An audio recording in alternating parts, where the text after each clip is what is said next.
எதிர்கட்சியா இருந்தா போங்க மோடின்னு பலூன் விடுறது, ஆளுங்கட்சியா இருந்தா வாங்க மோடின்னு கொடை பிடிச்சுக்கிட்டு கும்பிடு போடுறது.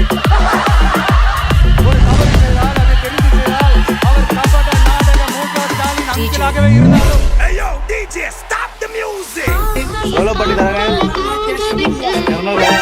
கட்சிகளமே திமுகவை அழிப்போம் ஒழிப்போம் சொன்னாங்க.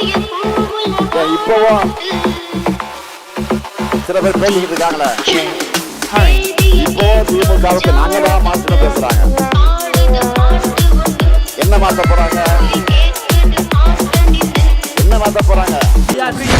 ஒரே ஒரு பதில் தான், எல்லாருக்கும் எல்லாமும் வாழ்றதுக்கு வீடு, வயிற்றுக்கு சோறு, வருமானத்துக்கு வேலை. இந்த ஆட்சிக்கு வந்தேன்னா சும்மா அது செய்வேன் இது செய்வேன் நல்லது செய்வேன் உருட்டுவேன் புரட்டுவேன் அதெல்லாம் கிடையாது.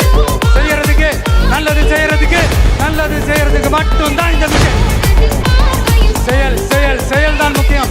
செய்கதான் சும்மா சிறப்பா இருக்கணும். இந்த மூணுத்துக்கு உத்தரவாதம் கொடுக்க முடியாத கவர்மெண்ட் இருந்தா என்ன போனா என்ன.